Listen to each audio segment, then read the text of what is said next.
nggak kebayang ya, maksudnya diskriminasinya tuh segitu amat ya. Aku memang sempat mendengar 1-2 berita itu gitu ya, tapi yang waktu Ratri bilang tadi, aku nggak nyangka sampai segitu amat. Bener nggak sih sampai ada yang neror kesini segala macam? Aku tuh sampai jurnalis itu sih. Ya mau yang kesini tanpa ngomong tuh biasa jurnalis ya. Jadi dia ngetok-ngetok aja, kita mau wawancara Mbak Sita kayak hello. Kayak nggak ada kegiatan lain aja hidup ini ya. Itu sudah kita pulang. Nah, tapi waktu itu tuh juga banyak banget tuh media tuh yang kayak man let me breathe gitu. Hari itu juga apa besoknya tuh entah gimana pada nomor aku, Mbak bisa saya telepon saya dari media. Tiga-tiganya itu kita WhatsApp pribadi tuh media. Mbak permisi, saya dari ini, saya dari itu, gitu-gitu. Kok bisa dapat nomor kalian? Nah, terus kan aku buka-buka tuh ya, dengan bodohnya aku buka-buka komen gitu kan. Itu tuh aku tuh benar-benar kayak sehari naik followers 1000 gitu. Karena waktu itu udah sempet gue private kan, saking gue takut banget ya. Terus ini biasa. Jadi waktu itu kan aku nangis terus kan, terus hujatan banyak banget, terus aku sampai matiin social media. Nah terus tapi wajar loh nangis loh. I mean like aku ingat waktu itu tuh ibu marah karena aku WhatsApp di grup keluarga, aku bilang, Bu maaf ya, aku sebagai anak ibu nggak guna banget malah bawa virus gitu.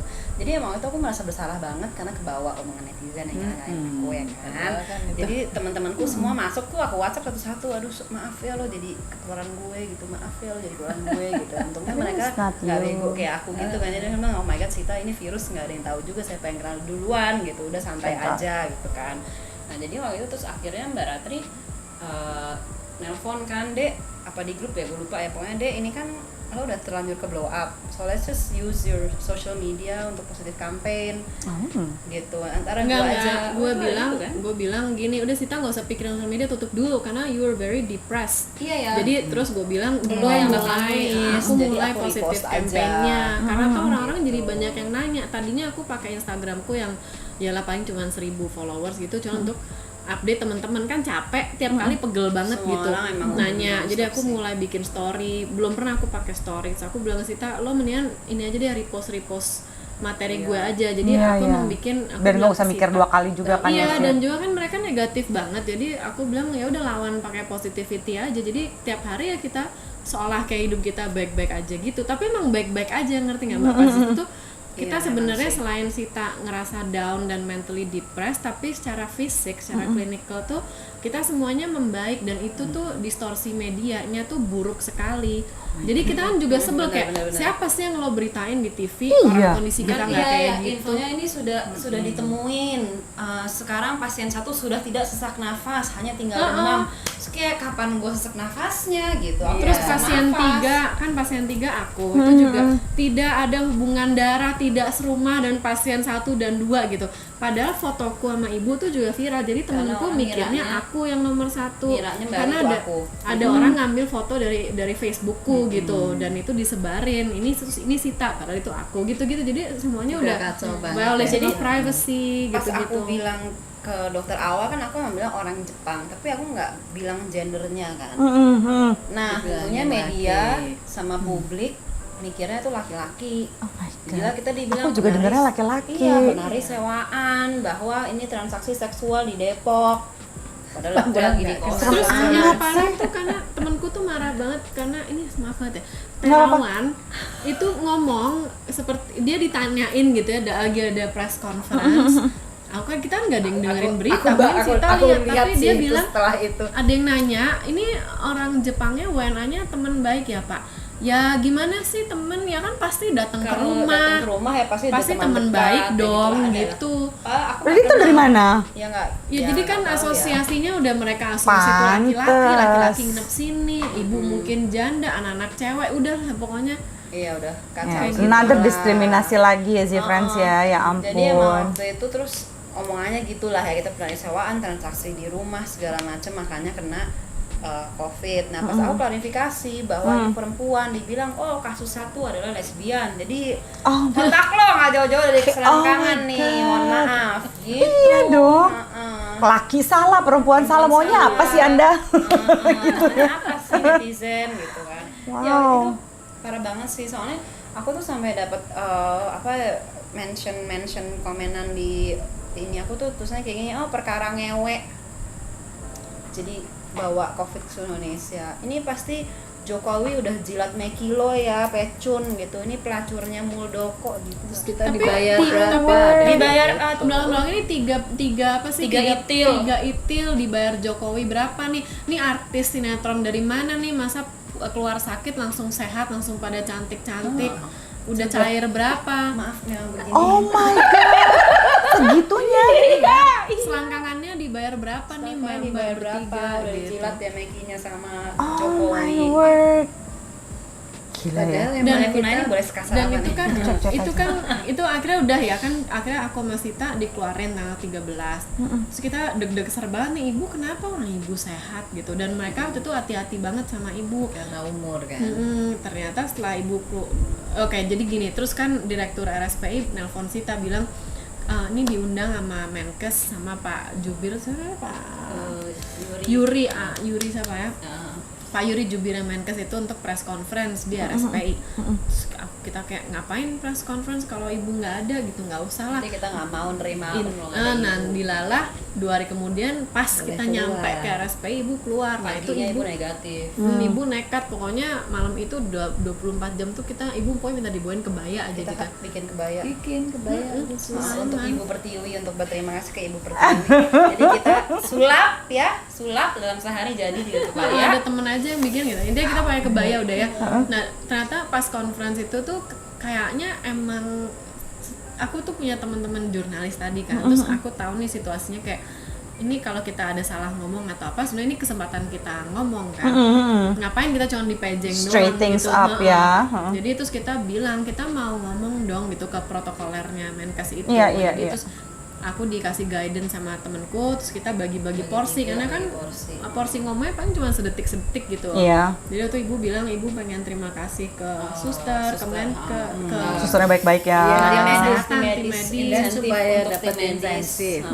Insentif. Insentif. Nah, Sita karena tertekan banget, dia mau ambil dari segi mental health. Iya, of Kan course. aku pas press con tuh sampai nangis tuh kayaknya tuh. Terus kalau aku dari sisi kayak oke, ini pandemi masuk individually, kita harus responsible to ourselves, kayak harus personal hygiene, harus apa gitu-gitu. Nah intinya press conference tuh kayak kita nggak ngerencanain gimana sih, Iya. it was very spontaneous. Kita juga nggak tahu itu ada stasiun TV lokal, nasional dan heboh gitu ya. Iya. Tapi ternyata itu kita tuh kayak ngawang gitu ya Mbak, pas sudah selesai tuh kayak orang-orang tuh ngeliatin anteng gitu ya. Aneh deh. Medianya ya. Medianya. Iya benar-benar. Terus Medianya tuh kayaknya terakhir karena ibu bengong ngomong gitu. kan kayak terima kasih banget, saya tuh udah mikir udah sampai titik nadir mau mati, tapi terus diselamatin, dibantu oleh tenaga medis dan Pak Jokowi, ini pandemi Wah, datang, RSPI tolong luar biasa. tolong ada Tolong insentif mereka lebih. diperhatikan karena mereka Nah berisiko itu tinggi. langsung Iya, iya. Kompas semua nangkep tuh Langsung masuk kata-katanya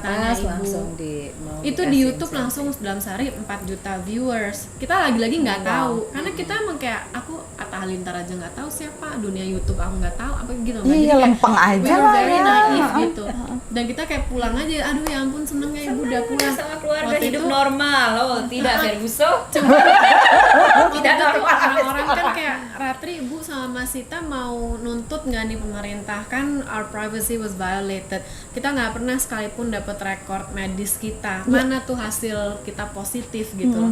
Jadi orang sekarang juga high profile lawyers tuh pada approach kita, Iya. tapi kita kayak nggak ngapain, capek gitu, kayak kita pengen di penting rumah mah di aja rumah. anteng-anteng gitu. Nah terus temanku yang CNN minta interview, pokoknya intinya semua jadi blow up itu gitu. dari press conference itu second wave of hate speech-nya jauh lebih parah daripada pas kita di rumah sakit. That's why Itu I was aku udah telling mental. this. Itu udah ditegasin padahal, malah lebih parah. Iya, padahal ininya. Pak Yuri tuh khusus bikin sesi itu untuk menyampaikan ke Mengklarifikasi masyarakat lah. bahwa Bahwa bisa sembuh. bisa sembuh. Aku jangan Senin panik kan, gitu. itu Selasa aku bangun langsung nangis ya, gue nangis histeris. Begitu nyalain HP itu Instagram ratusan sampai ribuan komen menghina aku. Iya. Heeh, di Instagram dia. Terus kemudian 6 jam kemudian pindah ke aku. Jadi terus ya kita ini semua orang perhatian ke sosmed kita. Nah, ini kok bisa habis covid kayak habis traveling, kok habis covid cantik banget, kok press conference habis covid nggak pakai baju rumah sakit gitu. Gara-gara kalian kita Indonesia di pandemi. Setan gara-gara kalian kita nggak jadi nikah tahun nggak ini. bisa gara-gara kuliah, kalian kita nggak bisa ke Gara-gara masjid. kalian kita nggak punya kerjaan gitu, gue jadi nggak punya kerjaan. Terus yang parah, yang enggak sih, sebenarnya tuh kayak it comes in waves ya. Tapi kan aku ngeliat efeknya ke Sita dan aku tuh sumpah pas baca juga kayak langsung ini tuh deg-degan, marah lah. naik Of pitam course. banget. Tapi kan kalau marah doang ya Sita marah, aku marah, ibu stres gitu. Jadi aku bilang jangan sekalipun ini tuh media tuh ya sehari tuh 3-4 kali ada nelpon kan, bikin janji sama kita. Akhirnya mereka jadi sopan nih. Sebelumnya kan nggak sopan yang pokoknya semua Asal lah. all about breaking news, nggak ada etikanya gitu. Jadi mereka bikin, dan kita milih dulu Jakarta Post, oke lah apa yang gitu kita Yang pilih. kredibel aja lah. Capek ya ceritain sehari 3 kali gitu dan Kita tuh setelah habis interview Dan kan kayak masih lapar capek dan pusing banget, Iya. abis masih recovery kan. dan seolah tuh kita tuh dibuat jadi kayak pasien VVIP, padahal per hari tuh ratusan orang udah sakit dan nggak dapet treatment kayak kita. Jadi kita kayak, mbak ngapain nanya ini? Itu tuh udah 2 minggu lalu nih situasinya udah beda sama ini gitu. Dan tapi terutama soal netizennya kita janjian, kayak aku bilang ini daripada Sita makin pecah gitu ya, kita jangan kasih netizen perhatian gitu, mereka negatif banget, jadi kita positif campaign lagi. Jadi aku nulis lagi gitu kayak, teman-teman tolong ya kalau ada netizen yang ngomongin komentar jelek jangan dibales, karena dengan mereka bales makin Masih dong panggung. satu thread. Iya dia masa kita stres banget tiap hari ada 200 komen, makin kita jadi aware bahwa ada serangan netizen gitu. Gila. Ya udah terus terus ada yang nanya di mana sih alamat kalian, Oh, syukurin biar mati aja gitu. banyak gitu. banyak tuh yang kayak Nyumpahin kita banget. tahu ya, enggak, kita satu Indonesia tahu alamat kalian di mana, kita bakal pastikan kalian mati, kita bakal suntikin virus sekalian biar kalian mati beneran. Iya, emang nggak masuk akal. terus ini Ada wanita video call aku, mbak dapat nomor aku marah-marah. wanita jahanam, kalian membawa tari ke Indonesia. Tari itu Nah, budaya itu barat, juga. lo sih keluar negeri mulu, gitu-gitulah pokoknya kayak aduh Kasian lama-lama banget sih nggak pernah keluar negeri ya, ngiri ya. lama-lama Ya jadi ampun. dagelan gitu kayak lama-lama ada sorry, lama. tari budaya barat tuh dari Dari mana? mana? Lo belajar Islam apa? Hello gitu kan. Tapi apa sih profesi Bu Maria sebenarnya? Aku penari, penari klasik Jawa. Dulu aku nari macam-macam, tapi apa ya namanya? Aku fokusnya ke penari klasik Jawa. Ya. Nah itu saya juga mengajar sampai sekarang. Saya dosen di Institut Kesenian Jakarta. Dan saya memang sering membawa misi budaya sampai akhirnya saya Keluar dapat negeri. keluar negeri, membawa misi budaya Indonesia sampai saya akhirnya juga dapat penghargaan dari pemerintah Prancis. Apa tuh Karena- bahasanya? Chevalier des Arts et des Lettres. Itu susah sekali ya. Itu intinya pejuang So budaya. seksi. Oh, kayak pejuang budaya. Ibu kontribusi terhadap pemeliharaan hubungan budaya antara Prancis dan Dan Indonesia. Dan Indonesia. ibu juga co-founder Indonesian Dance Festival. Iya, Wow. saya co-founder Indonesian Jadi kalau Dance nggak salah itu Festival udah hampir Chevalier itu 30 tahun. di Indonesia cuma ibu kalau nggak salah orang kelima atau keenam gitu yang Kan Garin Nugroho, Christine Hakim. Anggun Sesasmi, satu lagi siapa aku lupa, terus ibu. Jadi dari dunia Yang tari nggak banyak. gitu. Ya karena Gitu. saya juga co-founder Indonesian Dance Festival itu sejak 92, dan itu memang menampilkan karya-karya tari anak muda Indonesia atau yang udah mapan, dan itu festival dari seluruh dunia dan itu tertua di Asia Tenggara. Tuh. Indonesian Jadi Dance bukan Festival. budaya luar ya, coba ya. Bukan. Gitu. Oke. Oke. Terus Oke. kalau misalnya Ratri, apa profesinya Ratri? Profesi aku produser independen sebenarnya, identitas ya. Ya profesinya jadi identitasku produser independen. Jadi aku ngurusin seniman di Los Angeles, kita bikin produksi teater atau indie film, atau aku jadi agen seniman Indonesia ke luar negeri, menjual karya mereka, touring gitu. Iya. Terus sekarang aku juga program manager di Indonesian Dance Festival. Oke. Nah, cuman di lain itu ya aku emang apa sih kayak banyak cerita soal bahwa seniman tuh harus jadi produser buat dirinya sendiri gitu. Oh iya. Karena di Indonesia belum banyak Belum banyak yang manajer seperti itu, seni. benar. Ya aku nari Jawa sih, tapi dulu nari macam-macam, tapi nari tuh nggak pernah jadi profesi aku. Tapi lebih ke producingnya ya gitu. Tapi kalau tari jalan mah aku fokus, aku belajar terus di situ gitu. Oke, kalau Sita? Kalau aku dulu bertahun-tahun full time nari sih, profesinya full time nari. Jadi Nari apa sih? Semuanya tradisional, kontemporer, hip hop, lady style dan lain-lain. Jadi memang mungkin karena itu yang paling mudah diserang aku ya, karena ada baju-baju terbuka kalau show zaman dulu. Oh my god. Nah, cuman terus aku juga ngajar di sekolah internasional, ngajar sampai sekarang dari 2013 atau 14 gitu.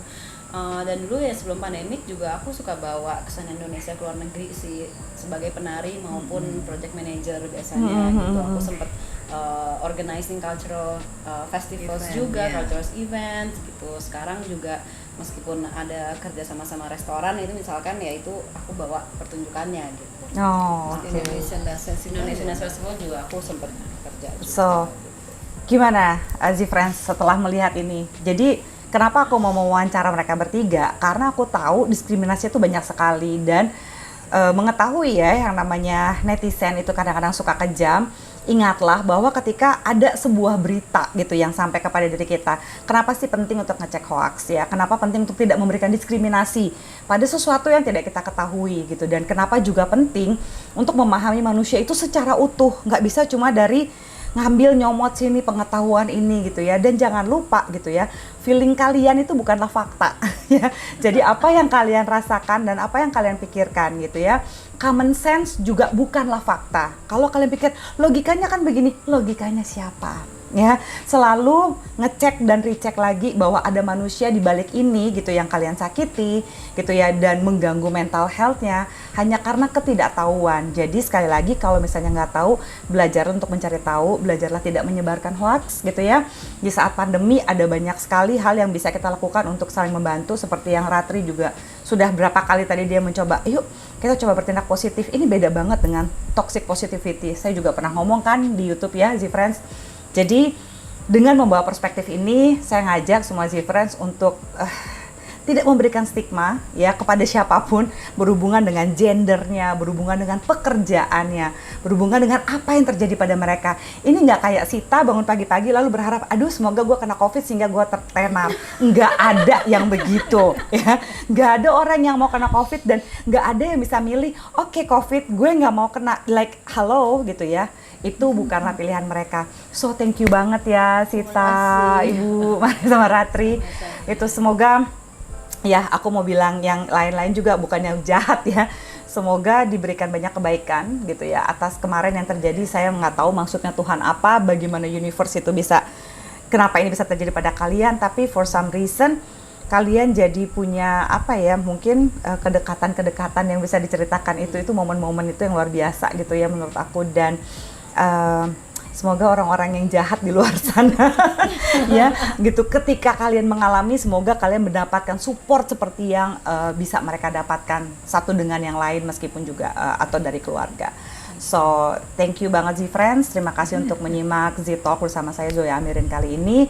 Saya akan lanjut ngobrol-ngobrol bersama dengan mereka, terus nanti saya akan kasih lihat beberapa foto-foto dan kegiatan sehubungan dengan mereka itu siapa sih gitu, supaya Z-Friends juga makin kenal dan makin apa ya, makin lebih punya empati kali sama orang ya. Oke, bye Z-Friends, sampai ketemu lagi di episode berikutnya.